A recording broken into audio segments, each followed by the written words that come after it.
अस्सलाम वालेकुम। कैसे हैं आप सब? उम्मीद करता हूँ सब ठीक ठाक और खैरियत से होंगे। मेरा नाम असरार अली है। आज जो मैं स्टोरी आपके साथ शेयर करने वाला हूँ, ये स्टोरी हमें फैसलाबाद से एहसान भाई ने भेजी है। उनका कहना है कि कुछ दिन पहले वो अपने मामू की शादी पर अपने नानके गांव गए हुए थे, तो उसे वो घर बहुत अजीब सा लगा। तो उसने मामू अपने से इसकी वजह पूछी, तो उन्होंने उस घर की सारी स्टोरी बताई।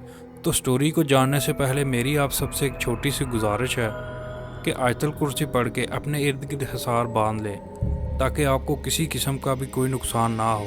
सुना है कि जब हम इस मखलूक का जिक्र करते हैं तो वो अपनी बातें सुनने के लिए हमारे बहुत पास आकर बैठ जाते हैं। तो बिना टाइम वेस्ट किए चलते हैं आज की स्टोरी की जानब। अस्सलाम वालेकुम असरार भाई, मेरा नाम मोहम्मद एहसान है। मेरे नाना अब्बू ने आज से तकरीबन 30 साल पहले खन्ना पुल कब्रिस्तान, जो कि बहुत बड़ा है, से थोड़ी दूर अपना घर बनाया था। तब वो घर बिल्कुल ठीक था, यानी कि जिन्नात वगैरह नहीं थे इसमें। घर काफ़ी बड़ा था, 5 बड़े कमरे, 2 स्टोर, 1 किचन, 3 वाशरूम, 1 पक्का सहन, जबकि इसके साथ एक कच्चा सहन बनाया था और छत पर सिर्फ 2 कमरे और 1 वाशरूम था। घर काफी बड़ा था। जब घर को बने 4 साल हो गए तो नाना अब्बू ने कच्चे सहन में एक कुआं खुदवा दिया, लेकिन कुछ अरसा बाद पानी सूख गया था। तब नाना अब्बू ने कुआं बंद करवा दिया था, लेकिन कुआं बनाने के बाद से ही घर में जिन्नात की मौजूदगी का एहसास होने लगा। मेरे 3 मामू हैं और 1 खाला है।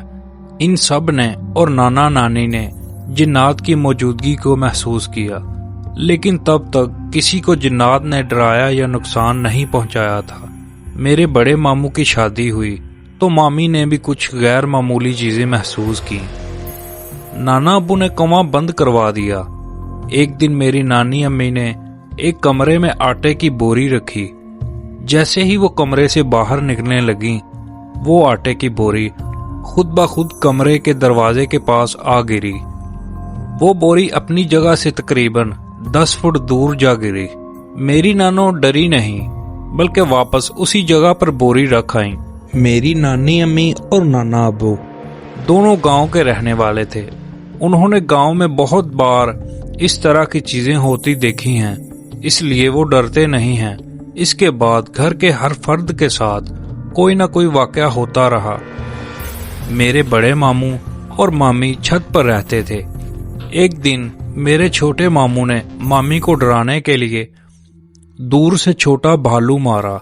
वो मामी के पांव पर लगा, लेकिन मामी कुछ कहे बगैर ही कमरे में चली गई।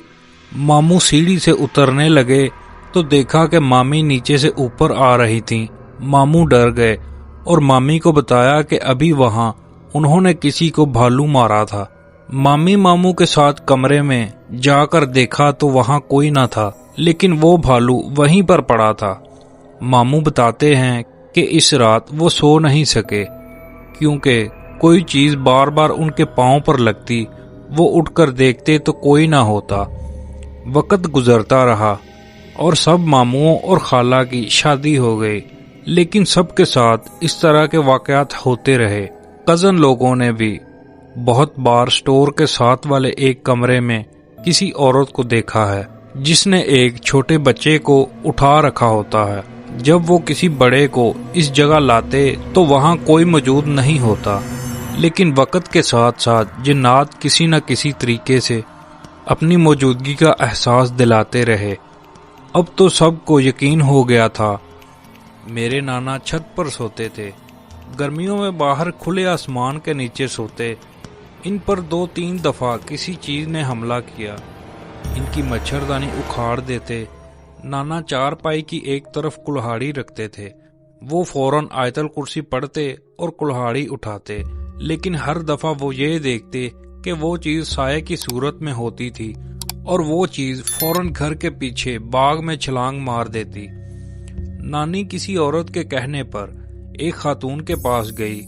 उन्होंने कहा कि वो जिन्नात इस बंद कुएं में रहते हैं और आपको वो इसलिए तंग करते हैं कि आप वो घर छोड़कर चले जाएं। नाना अबू और नानी अम्मी ने फैसला किया कि वो ये घर बेच देंगे। जब घर बेचने की बात सबको बता दी तो उसके बाद रात को साफ नजर आता कि छत पर बने कमरे की छत पर कोई बैठा है, और इस बात की तस्दीक साथ मौजूद दूसरे घर के लोगों ने भी की थी। उनका कहना था कि आपकी छत पर जो कमरे बने हैं वहाँ कोई औरत बैठी होती है, और तहज्जुद के वक्त हम सब ने देखा है उसको। एक बार खाला और उनकी बेटी छत पर सो रही थी। साथ वाले कमरे में नाना अबू और नानी अम्मी भी थे। खाला वॉशरूम जाने के लिए उठी, कमरे से बाहर निकली, कमरे की छत पर से किसी के पांव नजर आए लटकते हुए। वो आयतल कुर्सी पढ़ने लगी और नानी अम्मी को जगाया। खैर कुछ अरसा बाद घर बिक गया और इस घर से जान छूटी।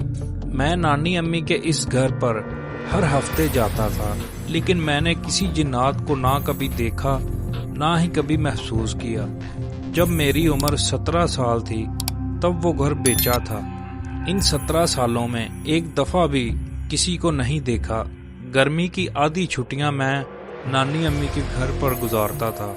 मेरी अम्मी ने भी किसी चीज को नहीं देखा वहाँ, जबकि नानी अम्मी, नाना अबू और घर के हर फर्द यहाँ तक के बच्चों के साथ भी वाकयात होते रहे थे।